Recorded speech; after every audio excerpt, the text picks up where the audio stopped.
El primer problema entre esa relación entre el oficio del maestro y la profesionalización docente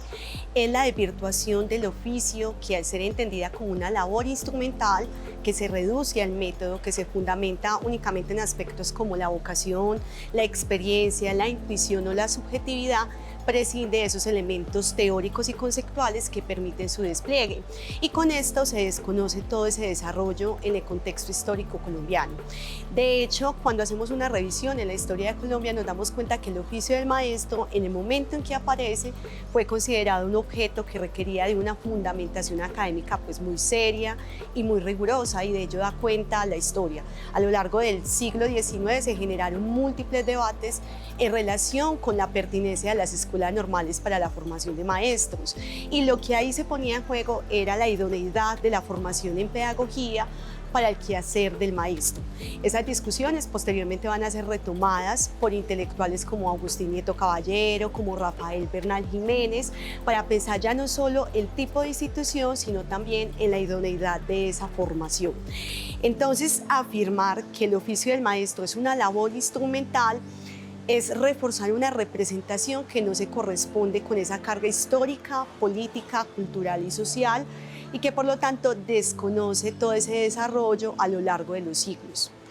El segundo problema tiene que ver también con las formas en que actualmente se concibe la formación de los maestros.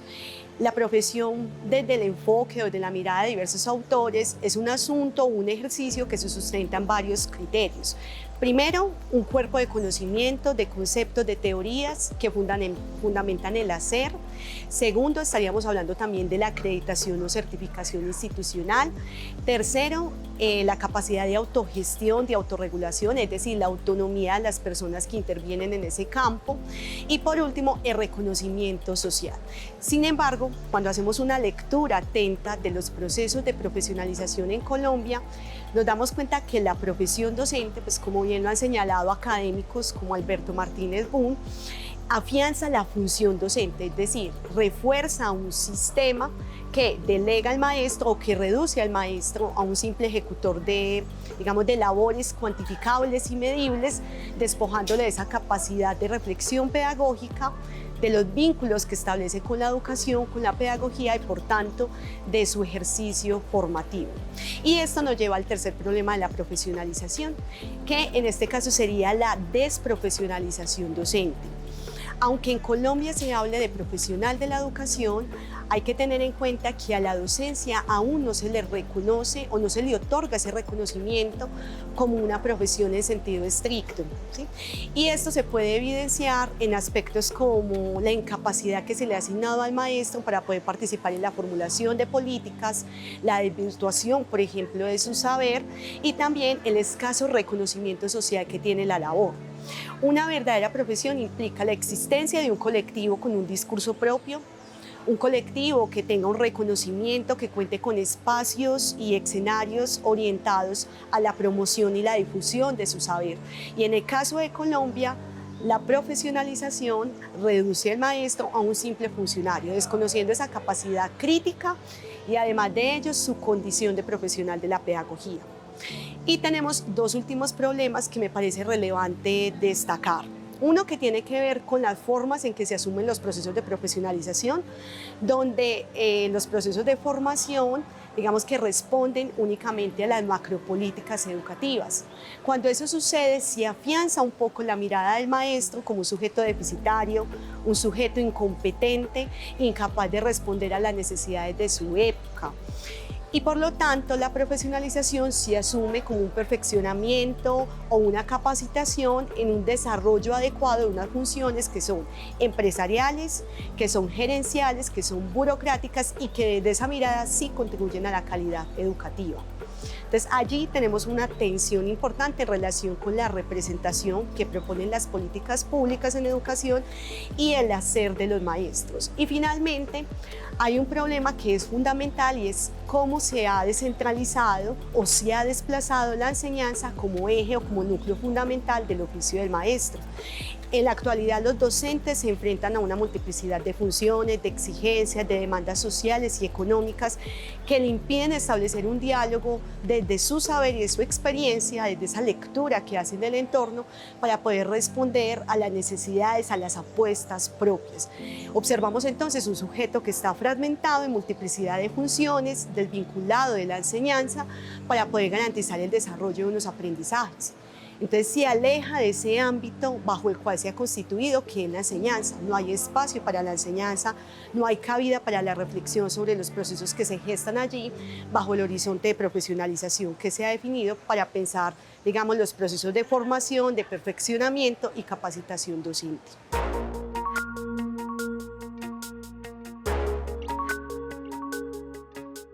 Me parece que para reflexionar críticamente sobre la profesión docente es necesario comprender las relaciones en que se inscribe la educación,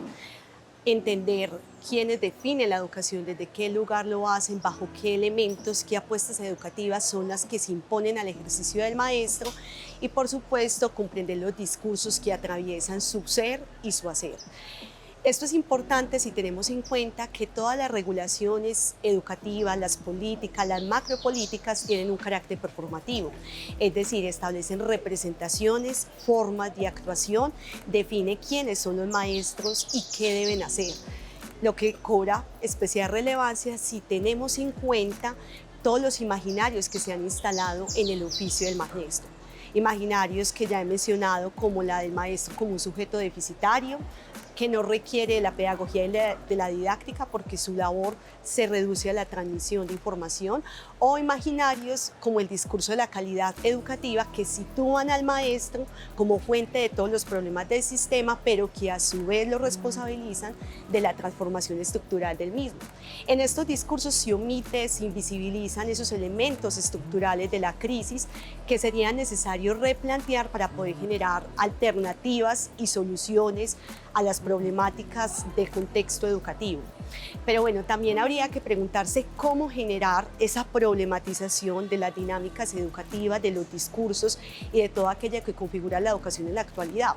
Y ahí me atrevería a decir que el análisis histórico es una herramienta muy potente para poder hacer una reflexión crítica de la profesión docente, porque la historia es un instrumento que posibilita la problematización.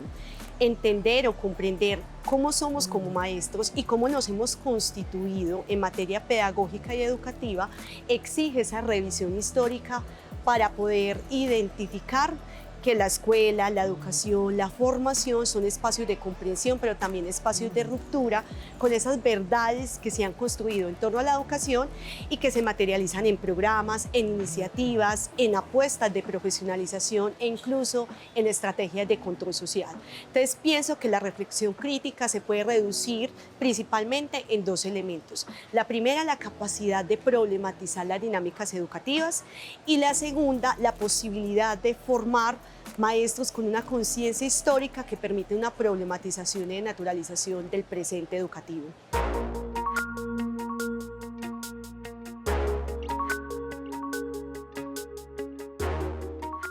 La primera alternativa para poder asumir los desafíos de la profesión docente en Colombia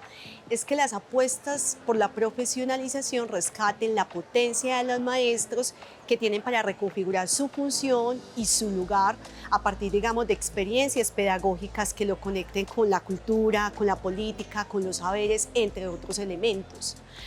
Hay que tener en cuenta que el maestro es portador de una potencia que reside en su saber y en su hacer y que le permite transformar a los sujetos y sus realidades. Entonces, frente a programas e iniciativas de profesionalización que dibujan su identidad, que desvirtúan su saber, esa búsqueda de nuevas miradas, de nuevos sentidos y significados de quién es el maestro y cuál es su lugar en la sociedad, permitiría un cambio importante en este sentido. Y esto entonces nos llevaría a poder asumir otros desafíos como el escaso reconocimiento social del maestro. Si recuperamos o definimos, identificamos, la potencia de los maestros en esa labor que desarrollan, es posible responder paulatinamente a una necesidad que es prioritaria, y es replantear la forma en que los maestros se vinculan al diseño, a la implementación, a la ejecución de las macropolíticas públicas en el ámbito educativo. Generalmente las macropolíticas no visibilizan ni tampoco reconocen la voz de los maestros. De ahí entonces que visibilizarlo como sujeto de saber adquiere un sentido relevante e importante para poder promover transformaciones e impactos que tengan sentido para el campo de la educación y sobre todo para el ejercicio profesional de los maestros. Otra posible alternativa sería que las políticas en educación, las macropolíticas, las iniciativas orientadas a la profesionalización del maestro, redefinan los tiempos dedicados al cultivo, a la transformación, al fortalecimiento de la práctica pedagógica que tienen los docentes. En ese sentido, las macropolíticas tendrían que empezar entonces a dejar de afianzar la función docente para contemplar asuntos como los tiempos para investigar, para reflexionar críticamente y sobre todo para producir conocimiento. Aquí es importante que la formación permanente o la actualización permanente a la que se ve abocado el docente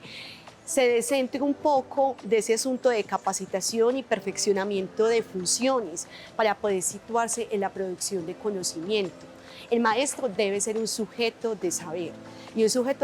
para que pueda ser, un sujeto de saber, se le deben garantizar unas condiciones que le permitan generar grupos de investigación, colectivos de trabajo, espacios de pares en contacto permanente con la investigación, orientados, por ejemplo, a reflexionar conjuntamente sobre la práctica pedagógica, a poder generar alternativas de solución que sean coherentes con las necesidades de sus entornos escolares. Y por último, una alternativa que es fundamental y que tiene que ver con las apuestas de profesionalización es que la profesión se tiene que conectar, en este caso, con las necesidades locales, particulares, concretas de los entornos en que se sitúan los maestros, porque de eso depende la capacidad de actuación y la capacidad de transformación.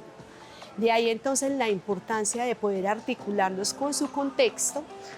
Y ahí también radica la complejidad de esa función docente, como bien lo ha manifestado Alejandro Álvarez en sus investigaciones, ¿sí?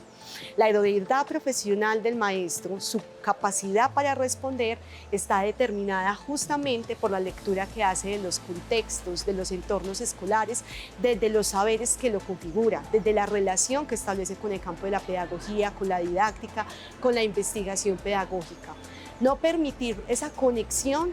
sería entonces promover una labor descontextualizada y que no es pertinente con los problemas de su tiempo y a los cuales el maestro tiene que responder y tiene que resolver. Entonces no es suficiente para poder sintetizar esta pregunta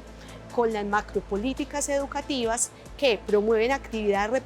repetitivas, gerenciales, actividades empresariales, que no se conectan con las necesidades de los maestros, no destacan su potencia ni tampoco la reconocen. Allí habría que pensar en otras formas de articular y vincular a los docentes en esas apuestas que tiene la profesión y la profesionalización.